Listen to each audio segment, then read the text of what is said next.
So we knew this was coming. This was on some level being telegraphed. Look, when leaders want to get something accomplished, they're often confident. They're the people who you go to and they're like, wow, that guy really believes in that particular thing. It doesn't seem like he can make it work, but I really, it seems like that guy's going to do it. Why do you think in elections, even when the candidate is like the 15th place, they're still like, we're going to go out here and win this thing? Because at the very least, they need to inspire and they need to instill a sense of confidence that they are going to accomplish X, Y, Z. And that the people that they flock around them needs to, on some level, believe it. So the leader needs to believe it for the people to have some inkling of believing it. When Boris Johnson was trying to get his plans done for Brexit, what did he say? I'd be dead in a ditch if I can't get this plan done by that date. Did he know he was going to get it done by that date? No, he didn't. Did he have all sorts of obstacles? Yes, he did. Did he accomplish it? No. Was he dead in a ditch? No. Did he do up until the last moment fight to get it done? Yes. And did the public see that and give him credit for it? Yes. Boris Johnson, despite not getting his policy done at the time he needed to, being the Brexit vote, despite the fact that all of the parties that were stay parties basically wrapped him up in knots to try to prevent him from doing what he did. Boris Johnson lost 7 votes back to back to back in a parliament that he was basically leader of the government on. And what happened, though? The public, despite losing 7 back to back, he was leading by like 70%. Because at the very least, he was standing for the public. Yes, he was a Tory. Yes, the only reason he was taking that particular position is because Labour gave up that position. But I'm making the point that him screaming that I am honoring the referendum, I am fighting for the public, I'm going to do everything I can to get through Brexit, it's seeing him do that, the public approved. When a leader really wants to get something done, they project confidence. They're willing to expend the political capital necessary. They're willing to use their office to lean on opposition, especially in their own party, whether that means sweetening some kind of deal to get that guy to bite in, or whether that means putting a boot to the guy. Either way, leaders get things done, especially things that are within their realm to do. The $15 minimum wage was within Joe Biden's realm to get accomplished. He told people he was going to do it, and now they're basically abandoning the plan. When Joe Biden was talking to governors, and he was like, kicks a can. I don't know if I'm going to be able to get this done, guys. Tell Republicans, yeah, I don't know if I'm going to be able to get this done.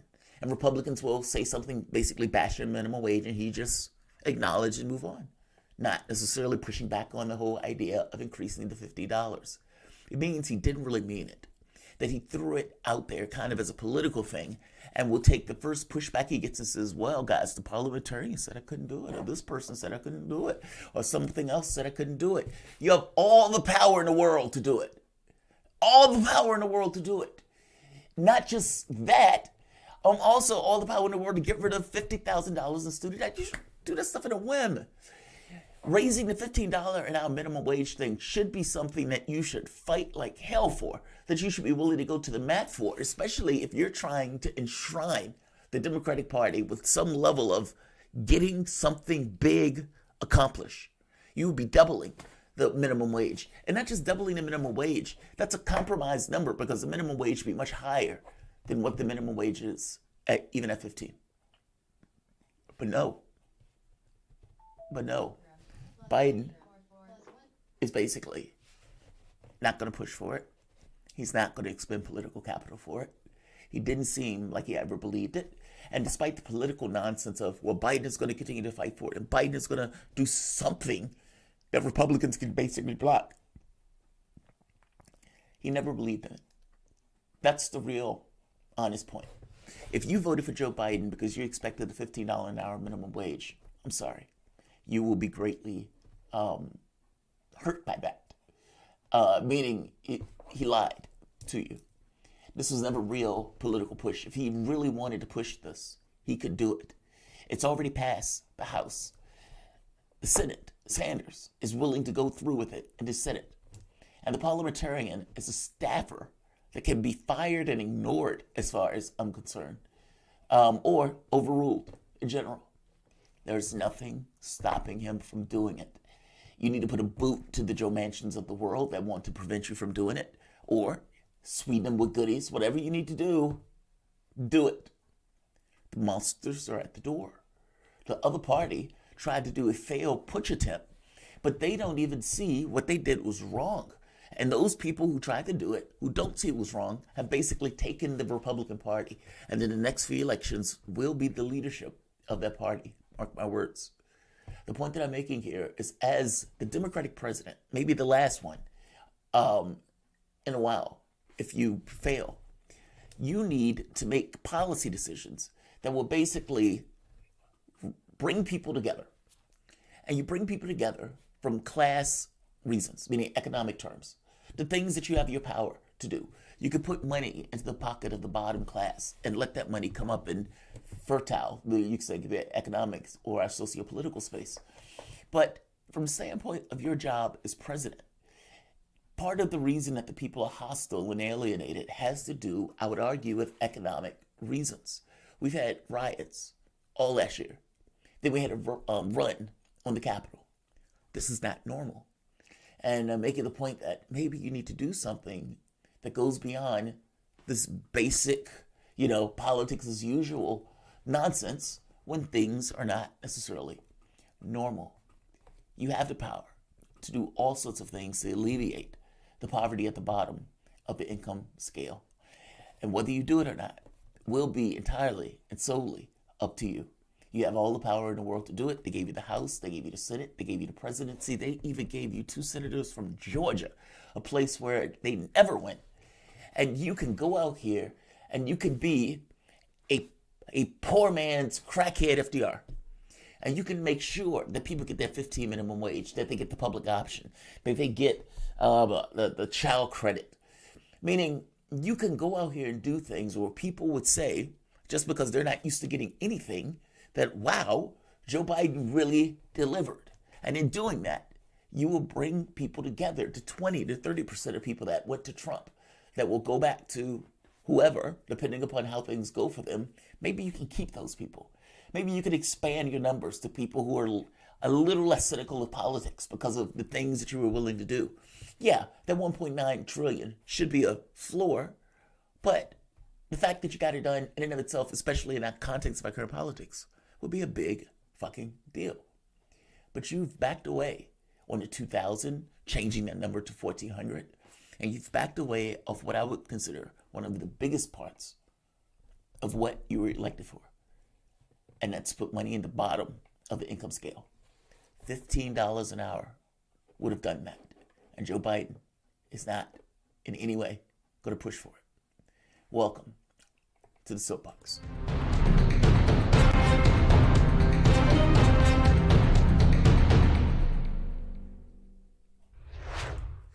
My name is Jamarl Thomas. This is the Progressive Soapbox. Guys, if you guys enjoyed this content, please like, share, and subscribe. You can always support this content through PayPal or Patreon. This content is brought to you by you, and I appreciate the opportunity for allowing me to do it. I appreciate you giving me the opportunity, I should say, to do it. So Democrats are abandoning the plan because the parliamentarian didn't like it, a staffer. On top of that, if you got rid of the filibuster, none of this would be an issue at all. Meaning these are false walls that are being put up in order to kind of make excuses to justify not doing what you have completely the power to do. So because the parliamentarian basically said, yeah, I'm not going to say that that's okay for budget reconciliation, they tried to come up with another cockamamie scheme of trying to kind of force it by saying if a company doesn't necessarily pay their employees a minimum wage of X, then that company will have some kind of tax added to the company itself. Basically, they were going to penalize the company if the company wasn't paying a minimum wage. That became unworkable. It was kind of ridiculous in and of itself. It's annoying that they would even go there, considering they could get rid of the filibuster and considering they can blow off the parliamentarian. But nevertheless, here we are, false walls. Bernie Sanders, however, is not doing that. And Bernie Sanders is pretty apoplectic that the Democratic Party is even abandoning the $15 an hour thing at all. Again, it is in a House bill. The only thing the Senate has to do is push it over the finish line. If Joe Biden used his weight as president to lean on various members in Congress who knows what could happen if Joe Biden uses weight as president to get on the bully pulpit and with a condemnative finger point, they're stopping you from getting your minimum wage increase. I, Joe Biden, am fighting for America. Start screaming into the mic. They're like, holy shit, we didn't know Joe Biden had that in him, and he's fighting for America. Yes, that's what you want. Why wouldn't you want that? Whether you realize it or not, that was the thing that Obama was actually quite prolific at, which is why people liked him, despite the fact that Obama didn't believe half of this shit. I'm just making the point that you have a potential for a dominant presidency. You've been given a potential with COVID, with 500,000 people dead. And yeah, that's grim, but by the same token, it means that you're not in an area of normal politics. This is the moment where people use the difficulties that have befallen that particular civilization or that particular country to try to knock it out of the park in regards to your own priorities. Now, the problem here is it doesn't seem like Joe Biden has any priorities that he would be willing to use that with. He doesn't have any. He's an inert candidate of sorts. I don't even know why he's here. It's almost like he's here just for shits and giggles.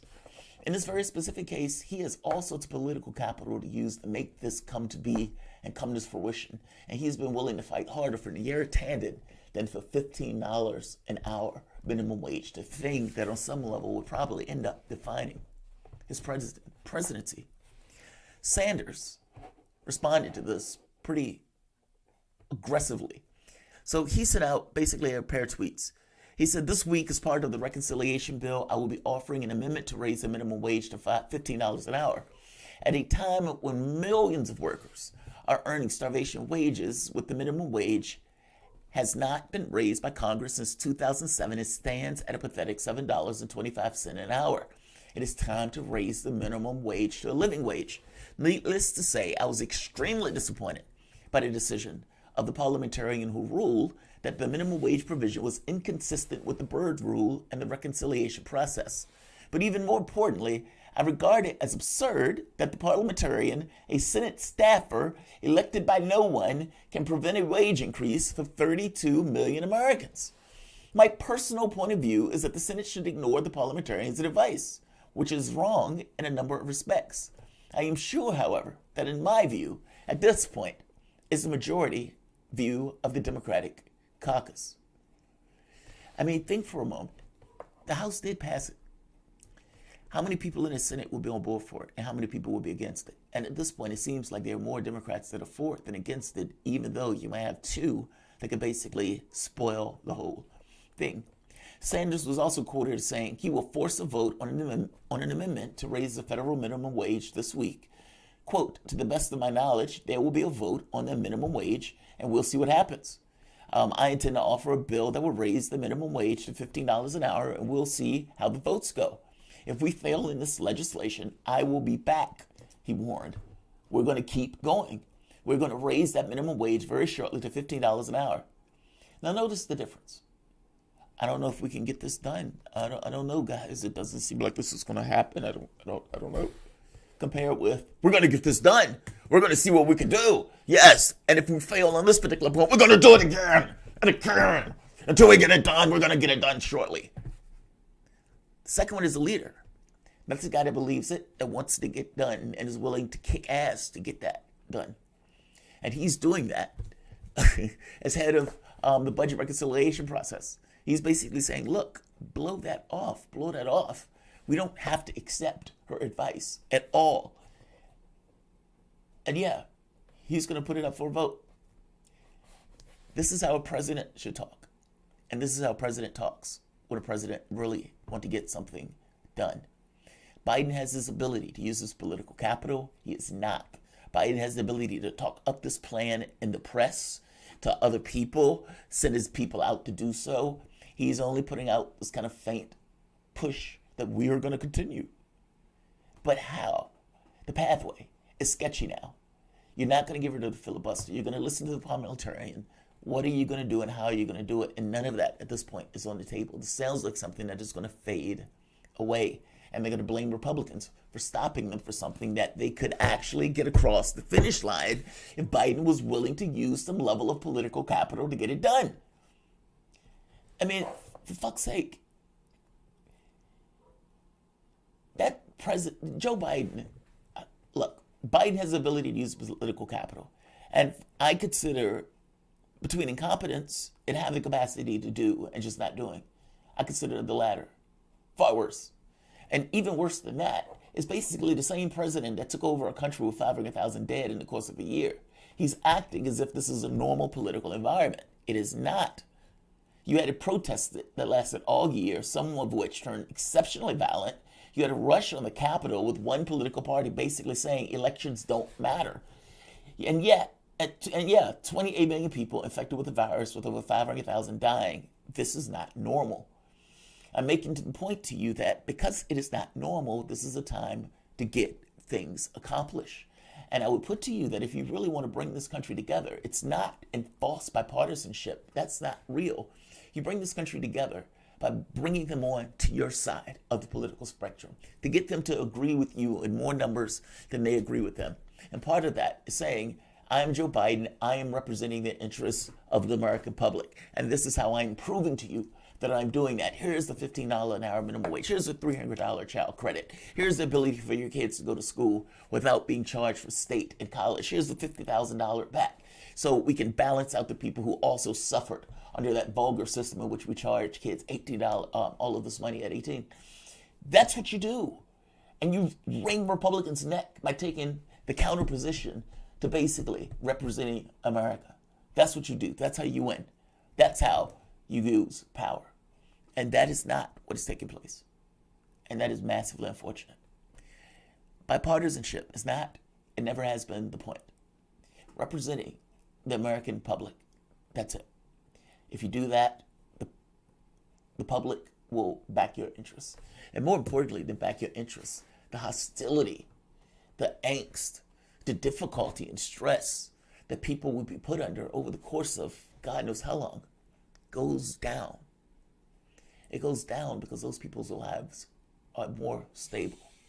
When they have more money in the bank, when their kids are at safe schools, in safe neighborhoods, when those people are at jobs that they like, have some level of agency in. And yeah, where people aren't necessarily struggling and there's a sense of a shared prosperity, yes, you would have a depreciation in the amount of hostility that is in your country. And more than a depreciation of it, you would have a party that will basically govern. You realize that the Democrats had the House of Representatives for like 50 years straight. I think Republicans bumped in like maybe twice. But otherwise, it was like 50 years straight. When Bill Clinton took over, you got this era of a back and forth as Bill Clinton basically passed a bunch of Republican priorities. I'm going to say like. I'm going to say like, subscribe, and share. Thanks all.